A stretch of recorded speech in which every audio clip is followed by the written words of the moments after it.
The simple fact is, it's nothing wrong with the head and the heart of the people who serve in the armed forces today. They are warriors prepared to fight, but they do not have the numbers, they do not have the equipment, they do not have the training, they do not have the support in terms of logistics and ammunition and medical care to fight in this world of existential peril. So, ladies and gentlemen, for literally generations, people just like you have sat on exactly these benches, and they have gone to war, and not all of them came back. And they went to fight not because they wanted to, with the exception of a couple of nut jobs probably, but because they felt they had to.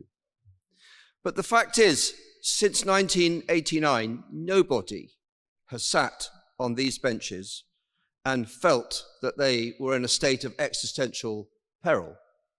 Because when the Cold War ended, for the first time in hundreds of years, possibly, the United Kingdom was not facing a risk to its existence, its security, its values.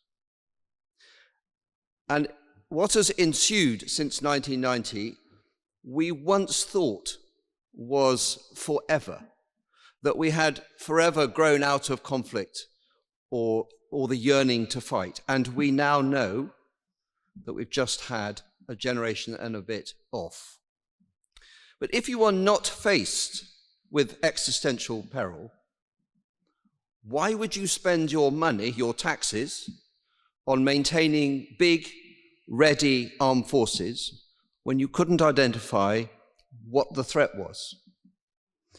And in that intervening 30-odd years, of course there were military interventions. They were of a particular type.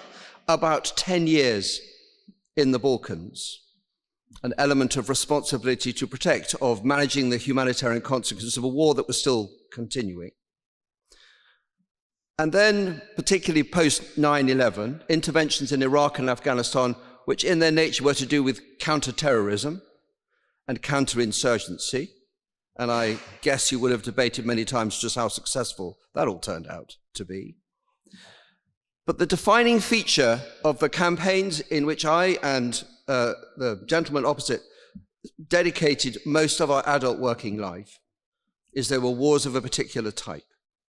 No risk to the homeland, no mobilization of civil society, at a cost and a risk that barely dented the national purse. And we believe for a while that was it. And in that setting, the army reduced in size by half. And as a working average today, you have roughly 1 attack submarine at sea, roughly 3 working destroyers and frigates somewhere in the world, exactly 4 aircraft at 30 minutes' notice to protect the UK airspace, and no air and missile defense of this country. You have about 1,200 soldiers in Estonia in a battle group, where they have nearly all the working remaining tanks, and if called upon to fight, they have about enough ammunition, in some cases for a week, and in other cases, literally an afternoon. But that period has now ended, and you can put your own point on it. For me, it's the invasion by Russia of Crimea in 2014.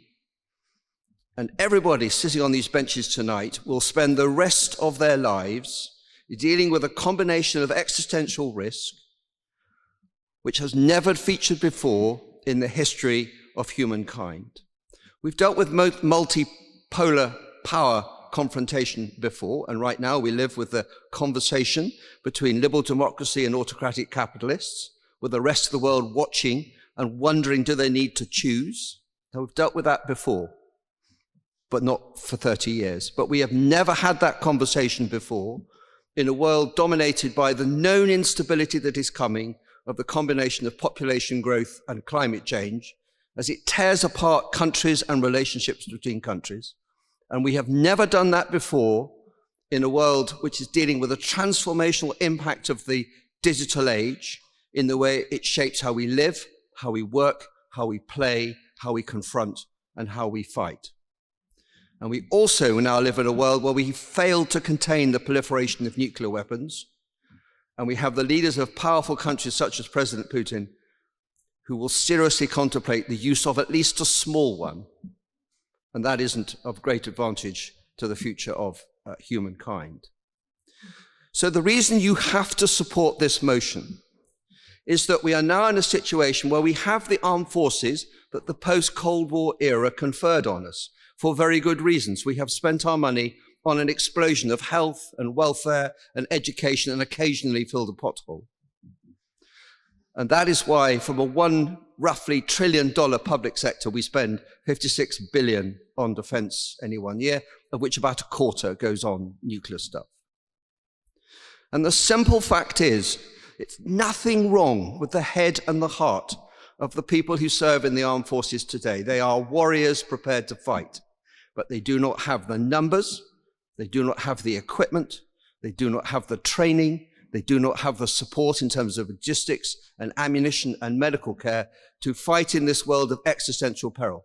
And of course, the answer is in collective security, in the revitalization of NATO, but that is a pay-to-play adventure. The US taxpayer is no longer going to pay 70% of the cost of NATO, and our allies, who are in a similar condition to us, will not pick up the slack. So you need to do two things. You must support the motion that the armed forces are not ready to fight, and the second thing you must do is make sure in the coming Parliament that's put right. Thank you very much.